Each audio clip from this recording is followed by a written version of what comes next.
Bismillahirrahmanirrahim. Assalamualaikum warahmatullahi wabarakatuh. Waalaikumsalam warahmatullahi Kita lanjutkan kajian kita masalah fikih yang kemarin sempat terhenti beberapa minggu. Faslun wadiyatu ala durbain. Pasal dan diat atas dua perkara. Diat itu ada dua macam. Timbulnya diat di sini berkaitan dengan terjadinya pembunuhan. Pembunuhan itu terbagi ke dalam tiga kelompok. Pembunuhan yang disengaja, memang niat membunuh. Kemudian dia menggunakan alat yang memang biasanya bisa membunuh, seperti pistol, senjata tajam. Ya. Kemudian juga ada diat yang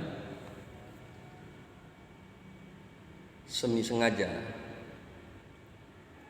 dan ada diat yang tidak, dan ada pembunuhan yang sama sekali tidak sengaja. Ya, pembunuhan itu terbagi tiga. Yang disengaja memang niat membunuh, yang semi sengaja, yang ketiga memang tidak sengaja sama sekali. Masing-masing itu mempunyai konsekuensi sendiri-sendiri. Kalau diat yang sengaja, pembunuhan yang sengaja yaitu ayyak mida ila dorbihi bima yaktulu ghaliban wa yaqsida qatlahu bizalika fayajibul qawadu alaihi. Jadi pembunuhan sengaja itu maka wajib kisos. Maka wajib kisos bagi pembunuhan yang memang disengaja menggunakan senjata yang bisa membunuh. Fa in afa anhu wajabat diyatun mughallazatun halatun fi malil qatil. Nah, kalau memaafkan kemudian si pembunuh itu dimaafkan, nggak selesai di situ saja. Ya. Kalau seandainya nggak terkena kisos karena dimaafkan pembunuh yang sengaja tadi, ada ketentuan lain yaitu diat. Tetap harus bayar diat. Beda kalau di Indonesia udah minta maaf, udah selesai. Oh, nggak bisa di dalam Islam. Nggak bisa di dalam Islam. Makanya kalau hukum ini diterapkan, mungkin di Indonesia ini tidak akan pernah terjadi pembunuhan, apalagi pembunuhan yang disengaja, yang direncanakan, gitu. Ya, dengan menggunakan senjata yang bisa mematikan seperti pistol ataupun benda tajam. Ya, jangankan orang yang biasa seperti kita nih, kongjit. Di dalam Islam nggak peduli mau orang biasa kayak mau jenderal sekalipun, kalau memang dia merencanakan pembunuhan, saya katakan si jenderal tersebut misalnya merencanakan pembunuhan, kemudian menggunakan alat yang bisa membunuh seperti pistol atau senjata tajam, maka orang tersebut, katakan misalnya si jenderal tersebut, harus dihukum kisos. Harus dihukum kisos. Dibunuh lagi. Ya Kong ya. Terus dimaafkan deh sama keluarganya yang terbunuh, dimaafkan. Oh, nggak selesai di situ. Nggak selesai langsung bebas. Dia harus membayar diat. Diatnya juga diat yang berat karena pembunuhannya sengaja. Kalau yang semi sengaja atau yang tidak tersengaja sama sekali, dia nggak terkena kisos, dia terkena diat, tapi mukhafafah, ya, diatnya ringan, tuh. Diatnya ringan. Bismillahirrahmanirrahim. Sekali lagi saya yakin jika hukum kisos ini diterapkan, insya Allah Indonesia ini aman dari pembunuhan, ya. Kan gitu ya Kong ya, aman Kong, insya Allah aman. Harusnya begitu. Coba deh diterapkan nih hukum kisos di Indonesia. Kadang-kadang kita ini gimana ya, selalu bicara HAM, selalu bicara tetek bengek. Padahal kalau yang udah terbunuh gak bakalan bisa balik lagi ke dunia, Nggak bisa hidup lagi, Bang. nggak bisa hidup lagi. Nah kalau yang membunuh paling-paling 12 tahun misalnya, setelah 12 tahun dia bisa menghirup udara bebas lagi, keluar dari penjara. Belum dihitung remisi-remisi, keringanan-keringanan. Ya, wajar aja akhirnya Indonesia sering terjadi kerusuhan dan saling membunuh. Coba deh pikirin, gunakan hukum kisos atau diat. Faslun, ini satu pasal, wadiyatu ala darbain, dan bermula diat atas dua perkara atau dua macam. Diat itu ada dua macam, mughallazatun wa mukhaffafatun. Yang pertama jenis diat mughallazah. Nah itu yang tadi mughallazah ini dikenakan kepada orang yang membunuh dengan sengaja membunuh, menggunakan senjata yang bisa membunuh. Wa mukhaffafatun. Nah yang kemudian yang kedua diat mukhaffafah, yaitu diat yang ringan. Fal mughallazatu, maka bermula diat mughallazah, diat yang berat, mi'atun minal ibili, yaitu 100 daripada unta, 100 unta dikudu keluarkan untuk bayar di diat 100 unta. Salasuna hikotan, 30 unta hikoh, wasalasuna jazaatan, dan 30 onta jazaah, wa arba'una khalifatan, dan yang 40 onta khalifah, 100 tuh. Fa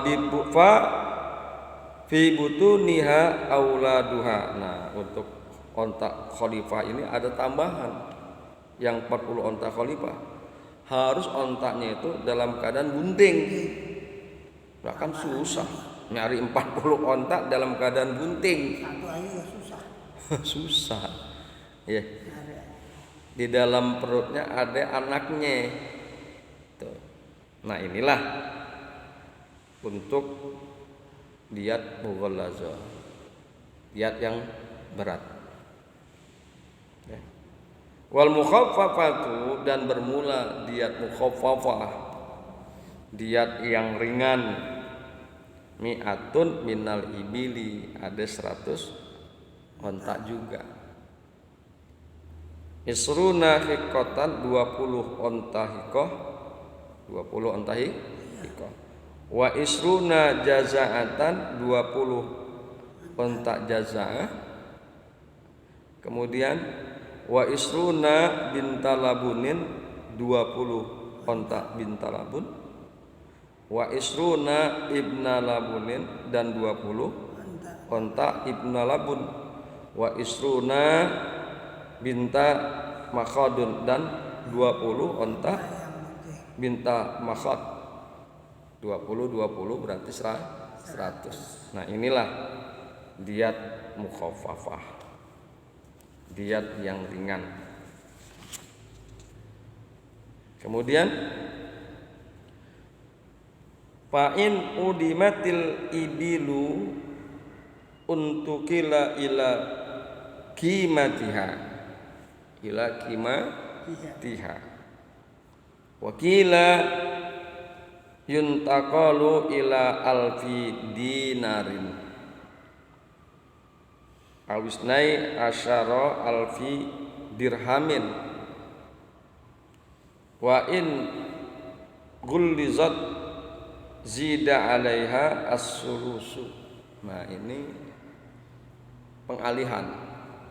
Kalau seandainya dia enggak dapetin unta, maka dia boleh mengalihkan dengan harga unta, dengan harga diat. Nyari sono kemari, ontanya kagak dapat. Harga. Apalagi nyari yang ontanya pakai acara bunting, dia kagak dapat. Boleh dialihkan atau dipindahkan kepada harga unta, atau diatnya dialihkan bukan ke unta tapi ke dinar atau dirham. Fa in udimatil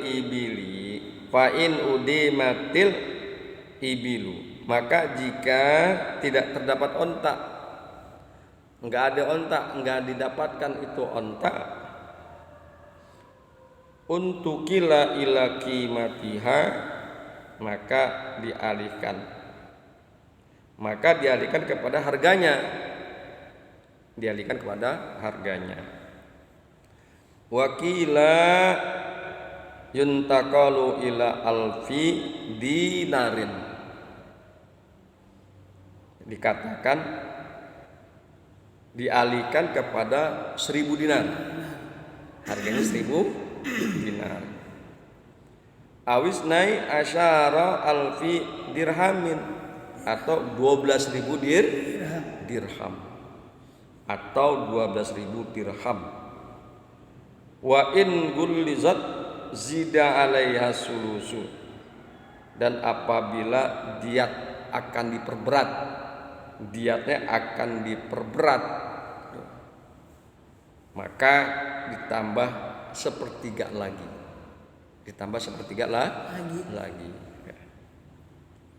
Nah, kita coba konversi ke dalam emas gram.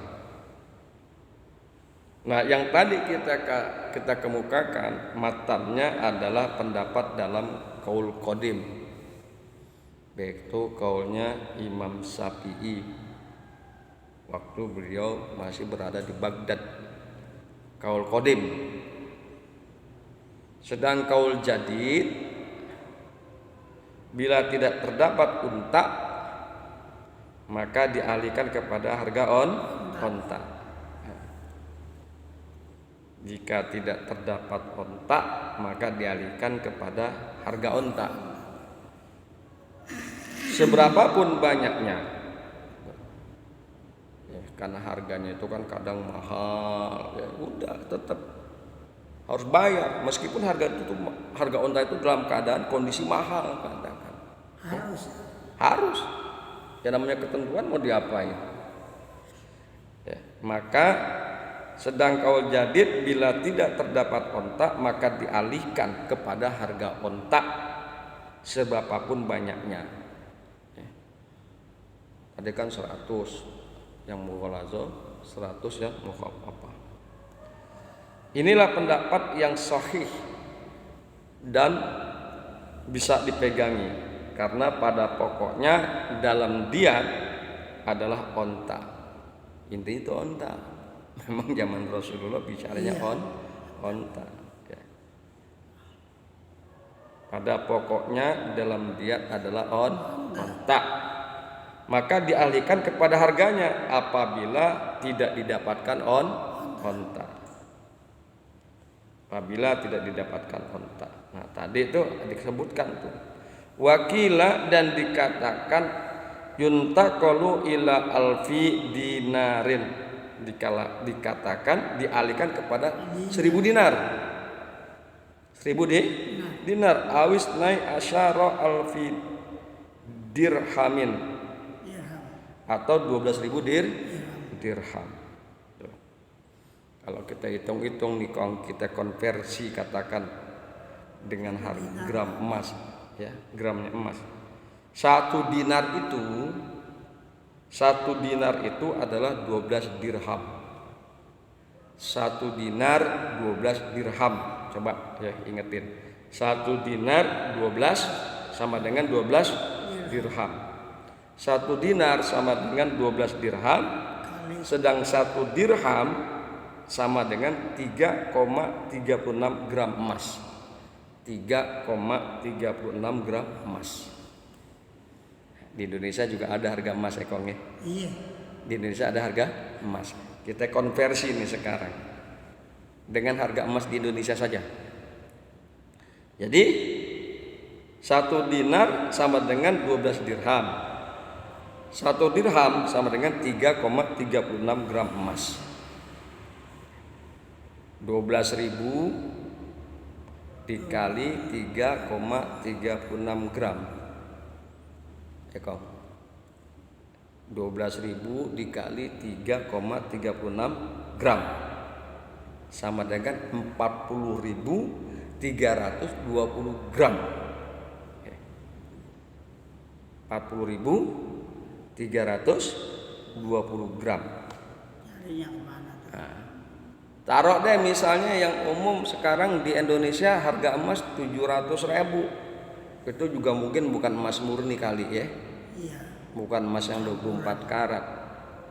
Katakan harga rata-rata harga emas saat ini adalah 700.000. Ya, berarti 700.000 dikali 40.320 gram. 40.320 gram dikali 700.000 rupiah itu senilai dengan 224 juta. Jadi diat itu harganya adalah kalau dikonversi ke dalam rupiah 28.224 juta rupiah. Banyak enggak kok? duitnya seapa itu? Banyak. Banyak. Aneh aja bikin kos-kosan nggak sampai semiliar, boro-boro semiliar, setengah miliar aja nggak sampai. Ini nggak dikisos tapi nyarinya susah. Nah, kita orang susah nih, ngebunuh orang katakan, cerot sengaja, kena diat 28 miliar, 224 juta rupiah. Punya duit kagak? 1 miliar aja kagak. 1 miliar kagak gablek. 1 miliar kagak gablek.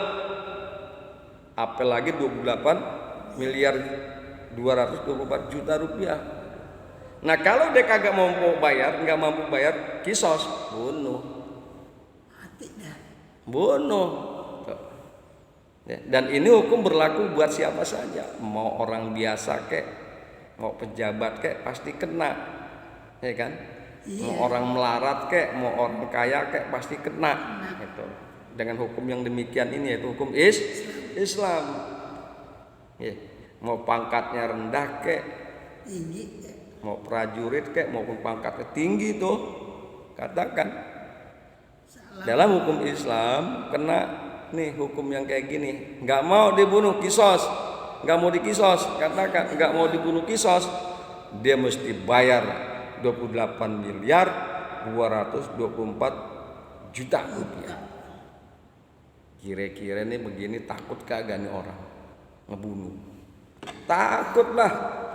Sekarang dia kagak punya duit sebesar itu 28.224 juta, ya terpaksa kisos, dia harus dibunuh. Saya yakin sekali lagi, jika ketentuan ini digunakan di Indonesia, pasti aman Indonesia ini.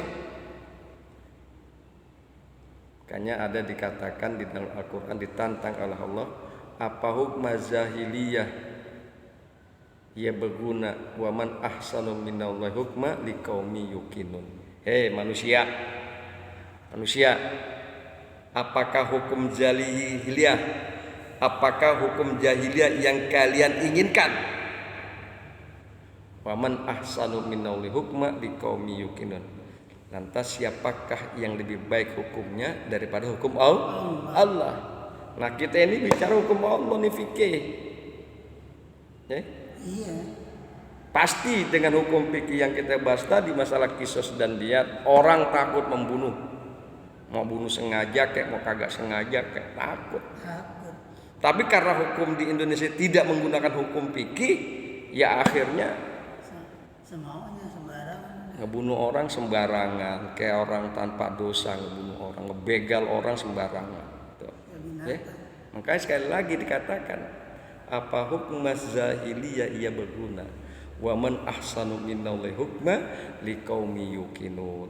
Ditantang tuh manusia. Hukum aku kata Allah yang lebih baik atau hukum kalian yang kalian buat?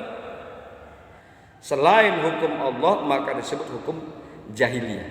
Selain hukum Allah maka disebut hukum jahiliyah. Jadi kalau di Indonesia ini menggunakan hukum selain hukum Allah itu artinya menggunakan hukum jahiliyah. Ya Kong ya. Iya. Kebetulan background saya ini kan hukum. Jadi kadang-kadang saya kalau bicara hukum suka tandas, suka aduh gimana gitu. Kalau di Indonesia Saya kan nggak ada. background saya ini hukum kan begitu. Subhanakallahumma wa bihamdika asyhadu an la ilaha illa anta astaghfiruka wa atubu ilaik. Assalamualaikum warahmatullahi wabarakatuh. Waalaikumsalam warahmatullahi wabarakatuh.